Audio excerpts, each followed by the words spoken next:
The Ever Manly Boy George and Culture Club there. Good morning. It's 8:41 here at Light FM. And it's time to check in on your money. And, oh, gosh, I just love it when I can say we're checking in to see what your money is doing for you, because we had another reasonably decent day on Wall Street yesterday. Checking in with Statler Financial Services' very own Phillip Statler, who's on the line. Phillip, good morning. How is life this morning? Hey, good morning, Dave. Doing well today. It is hard to believe that September's about over, and we'll be in the fourth quarter soon. Now, we wish the weather would follow through and give us a little cooler weather. That would really be nice. That's not going to happen until hurricane season's over. Sorry about that. We got a storm to contend with first of all. By the way, just to reassure everybody, the 8 a.m. track did not move much. The spaghetti plots are moving slightly to the west, which may make the 11 o'clock track revision even maybe a little farther west than it was. But right now, it could be a major hurricane only about 100 miles off the coast of Tampa, which is obviously making people in the Tampa Bay area kind of nervous. For us, we've only got about a 15% chance of steady state tropical force winds here, but they moved the blue streak game from Friday to tonight, so staying prepared always works. Yesterday wasn't that bad. Setting the table, everybody was up. Dow set a new record, up 61 points. We start the morning out at 42. Oops. Yeah, I've got the currents. Okay. We start the morning out at 42,125.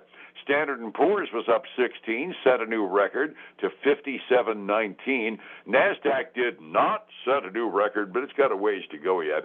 But up 26, still we're at 17,974. Got kind of a kick out of it. Everybody was, I got three different columnists that are saying 6,000 on the Standard & Poor's 500 seems quite reasonable right now. Everybody's getting a case of irrational optimism, aren't they? Well, yeah, now, I mean, it really looks that way based on, what we're seeing hitting all-time highs. But, are we going to continue to hit all-time highs every day between now and the end of the year? That's the thing that people forget, is that we continue to hit all-time highs, but at some point, the higher we get, the less information it takes for us to pull back. Exactly. So that's the issue I'm looking at now. Now, these analysts, these columnists, it's kind of like politicians' wisdom. The key to leadership: find which way the crowd is going, run fast, get at the head of the line. Exactly. There you go. And I'm kind of getting the feeling they're falling into it. I mean, okay, fine, the interest rate decrease ended up being short-term good for the markets, and we've had a bunch of record highs hitting. But, you and I, we both sound like real nervous Nellies when we talk about the economy, because the underpinnings still do show signs of concern. I was sharing with you before we went on the air, I've got a chart of the Standard & Poor's Global Composite PMI Index, which is a fancy-pants way of saying how is business doing. And in September, the composite output, everything goods and services that business vomited up over the last month or so, actually was relatively steady, and it's staying in the growth mode. But services rose supreme, and manufacturing is still in the contraction mode, which kind of gives you reason for pause, because one of the things we've talked about, all of these big job reports that were coming out before things leveled off over the last couple of months, a whole pile of them were part-time jobs. A lot of them were service jobs. Manufacturing has not come back yet, and we're seeing projections for the third quarter Standard & Poor's reports, when they start coming out in mid-October. We're projecting actual decreases in profits for the S&P 500. I mean, this is all good news. I'm glad to see my 401k growing. I'm glad to see my retirement funds growing. The portions that are in equities are doing just fine, thank you very much. But, there are some underpinnings that we've got reason for concern, and it kind of makes that 6,000 Standard & Poor's sound like maybe not a pipe dream, but not exactly a slam dunk either. Definitely not a slam dunk. I mean, we're a little less than 250 points away from that. So that's that is for the S&P 500. That's still a long haul, right, to get to 6,000. I mean, yeah, you could have a couple good days and get there quickly, but you could also see the reverse happen just as easily. Like I said, it doesn't take much bad news at these levels of the index to see a retrenchment.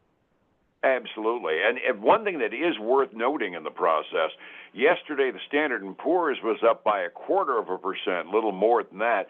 NASDAQ's percentage gain was less than half that, which one of my analysts threw out the thing. That's good. That's reassuring because it doesn't take big tech to be able to drive the S&P up as much.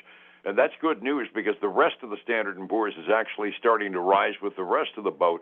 That's good news. I'll call it a broader-based stock market recovery over the last few days, which can't hurt a bit either. Well, that's right. The broader the base, the better we're going to be as far as we move forward, because that means that there's more participation. It's not just, the Magnificent Seven or, just a small group of stocks leading the way, which is obviously a better way to grow that index. Absolutely. Talking about the tech and the Magnificent Seven, got a row this morning on one of my tip sheets. I don't know this analyst. D.A. Davidson has downgraded Microsoft from buy to neutral. They're concerned that Microsoft is relying too much on NVIDIA for their artificial intelligence, and that makes them nervous. So I never thought I'd see in this atmosphere one of the Magnificent Seven absolutely getting downgraded. That just kind of made me sit up and take notice. Yeah, that would definitely. That's interesting. Microsoft is NVIDIA's biggest customer, so as goes Microsoft, so goes NVIDIA, which may explain why they've been falling on some interesting times too lately. I mean, they're still a high flyer, but they kind of flattened out for a little while. I didn't realize Microsoft was as dominant with NVIDIA as they are.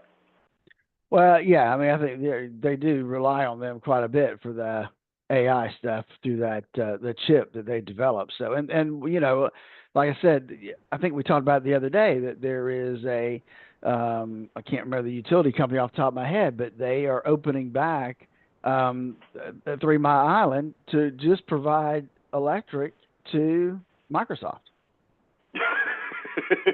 Those server farms, I mean, we look at our personal computers and say they really don't eat up much power, but those server farms, they gobble up power like chiclets. I know one of the other Magnificent Seven was touting the fact that their server farms out in the middle of nowhere out in the West were all solar powered, and they've got a solar farm that almost looks like a commercial farm just to be able to power their server plant. They are power gobblers without a doubt. Other tidbits I found, this is interesting, is remember the Dow is going to make a difference. Boeing has said they've made their best and final offer to their striking union workers, and the union workers say, nah, not even close. It sounds to me like we've got a major strike going on in one of the Dow components, and it ain't going to get settled real fast. It definitely sounds that way, which is, that could be big problems for Boeing. I mean, they got enough big problems the way it is, but to add that onto it, that's just a huge thing for them to deal with. Yeah, the PR nightmare that has been Boeing for the last 2 years just got a little bit worse. Other tidbits out that I got this morning, for what it's worth, anybody that follows DJT Media, they are out of the blackout period now, the lockup period. Mr. Trump can now sell his stock in DJT Media, which everybody has been expecting because he wants to make the money in order to pay off the legal bills and all the other crud he's got going in addition to his presidential campaign. So that means the DJT Media stock plummeted yesterday when everybody assumed the principal was going to end up selling off his equity. It's not exactly a major player, but it's a trivia point that people tend to watch.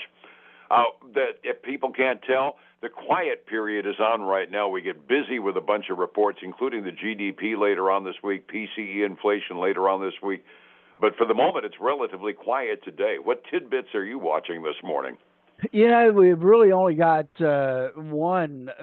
I mean, I know AutoZone reported. I don't have they didn't hit my tip sheet this morning. Mine either. Thor Industries did, though, and Thor, remember, they're an RV manufacturer, and obviously during COVID, they really did well. They came in as expected on earnings this last time. But here's the deal with them: they issued disappointing fiscal year earnings guidance. Yep. So the street expected them to come in a little over $6 a share for the year. Thor Industries came back and said, we've adjusted our numbers and we think we're going to be between $4 and $5 a share. A substantial adjustment there for them.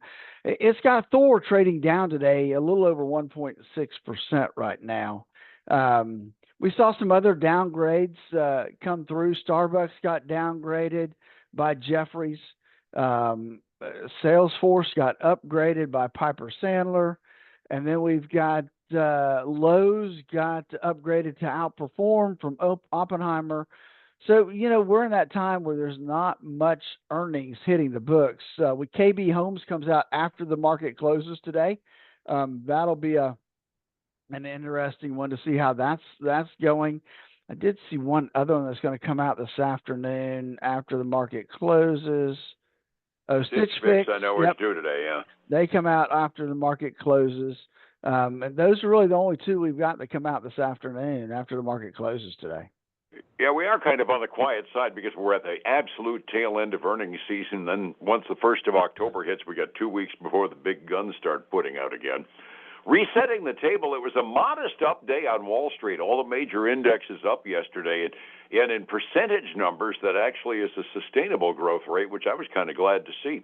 45 minutes before we open this morning, what are we looking at?